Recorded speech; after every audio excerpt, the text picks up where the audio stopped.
Dans un contexte de technologie omniprésente, où notre attention est constamment sollicitée par des distractions, j'ai l'impression qu'on devient dépendant et qu'on a de la difficulté à reprendre contrôle de son esprit et de son corps. Je me suis donc demandé comment on peut arriver à influencer son corps à l'aide de nos pensées. Que ce soit en changeant consciemment nos comportements et nos façons de penser dans la vie quotidienne, il me semble que c'est la manière dont on se concentre et on perçoit une situation qui permet de changer notre état d'esprit. J'ai donc fait de l'attention, qui désigne la concentration de l'activité mentale, le thème principal de mon projet. À travers mon projet, j'ai donc voulu transmettre un certain message sur ce qui constitue, selon moi, la manière de devenir une meilleure personne. En bref, le fait est qu'on oublie trop souvent qu'une partie de notre bonheur est sous notre contrôle. Et je pense que réaliser et accepter cela fait en sorte qu'on peut arriver à se transformer en tant qu'être humain. J'ai donc fait un documentaire d'environ 16 minutes où j'explore les différentes façons d'utiliser l'attention de l'esprit pour améliorer le contrôle et la satisfaction qu'on a par rapport à notre existence.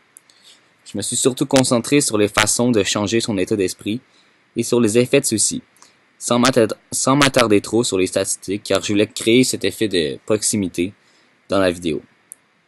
C'est d'ailleurs pour cela que j'ai accompagné mes explications avec de la musique et des images pour mieux illustrer ce que je veux dire, tout en générant une certaine émotion. Mon documentaire est donc divisé en 5 parties. Il y a une introduction qui explique l'importance de gérer son activité mentale, un aspect sur la méditation et un autre sur le flow. J'ai aussi écrit un texte sur la théorie du miroir réfléchissant en sociologie et une conclusion, mais je n'ai pas eu le temps de l'inclure dans mon documentaire.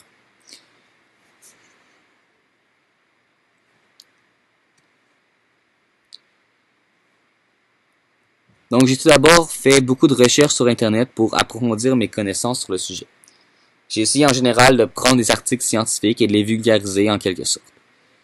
Pour le flow, j'ai surtout pris mes informations des livres de Mihai Csikszentmihalyi, qui est le psychologue à l'origine de la découverte du flow comme phénomène. Ensuite, j'ai essayé d'obtenir des entrevues avec des experts pour pouvoir inclure ces entrevues-là dans mon documentaire, mais je n'ai pas réussi à obtenir des réponses.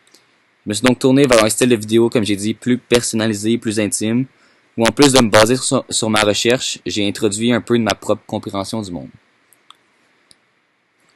Donc ensuite, j'ai pris toutes ces informations et j'en ai fait un script pour mon documentaire. J'ai essayé de simplifier les concepts pour arriver à bien expliquer, avec seulement ma voix et les images, le lien complexe qui existe entre le corps et l'esprit. Finalement, j'ai fait le montage avec Adobe Premiere Pro, où j'ai utilisé des vidéos prises sur Internet et filmées par moi-même, ainsi que des chansons et des effets sonores aussi prises sur Internet pour justement faire un documentaire.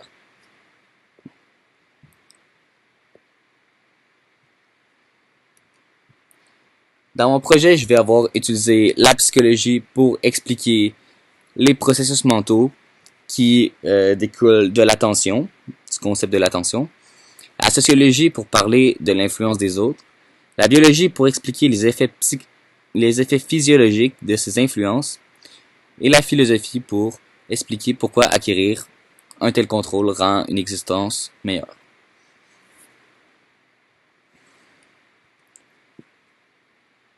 L'attention. L'attention, ça va être le thème principal de mon projet.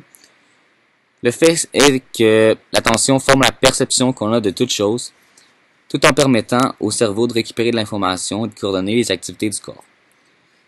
L'attention, ça va donc me permettre de faire le lien, comme j'ai dit au début, entre l'activité mentale et physique, car elle traduit en quelque sorte la direction qu'on donne à notre énergie mentale. La méditation, ça va être le premier aspect de mon documentaire. La méditation va m'avoir permis d'illustrer d'une façon claire comment le fait de mettre à son service l'énergie mentale va... La méditation m'a permis d'illustrer d'une façon claire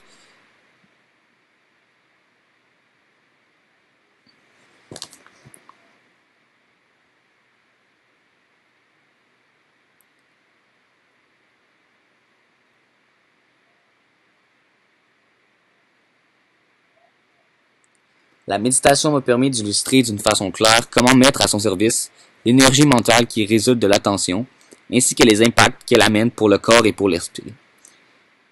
Car elle va apporter des changements physiologiques importants qui sont méconnus. J'ai donc illustré l'état d'esprit du vide qui est J'ai donc illustré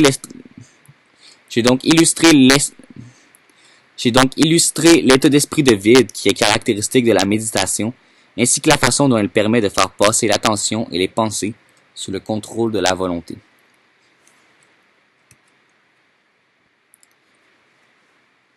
L'état de flow, ça va être le deuxième aspect de mon documentaire. Je vais avoir utilisé ce concept-là pour expliquer comment utiliser l'attention dans une activité qui demande absolument toutes nos capacités, va permettre d'obtenir cette impression quasiment surnaturelle d'absorption totale dans le moment présent. En effet, c'est un état qu'on a tous ressenti au moins quelques fois dans sa vie. Donc je vais vouloir expliquer les différents effets et les différents critères du flow, mais aussi comment ces moments de grande intensité dans sa vie permettent de générer la motivation qui est la source de l'amélioration et du véritable bonheur de l'être humain. Finalement, je vais avoir utilisé le concept sociologique de la théorie du miroir réfléchissement comme Finalement, je vais utiliser la théorie du miroir réfléchissant comme mon troisième aspect. Ce concept sociologique va m'avoir permis d'aborder le concept de l'attention d'une façon différente, cette fois-ci en impliquant les autres personnes dans le processus. Cette théorie du psychologue Charles Horton Cooley m'a permis d'expliquer comment, justement dans une société, chaque personne porte un jugement et perçoit les autres d'une manière différente, ce qui crée cet ensemble dynamique d'individus qui s'influencent entre eux constamment. De cette façon, j'ai pu faire le lien avec l'attention et le fait qu'on a tendance à trop porter attention. De cette façon, j'ai pu faire le lien avec le fait qu'on a tendance à trop porter attention à nous-mêmes et à nos états intérieurs et pas assez à la réalité extérieure des autres. Ce qui fait qu'on surestime l'importance que nos actions ont sur l'opinion que les autres ont de nous. Finalement, ce concept va m'avoir permis de faire des liens intéressants avec la biologie, par exemple avec les neurones miroirs et le fait que le cerveau gère la douleur physique et sociale avec les mêmes circuits neurologiques.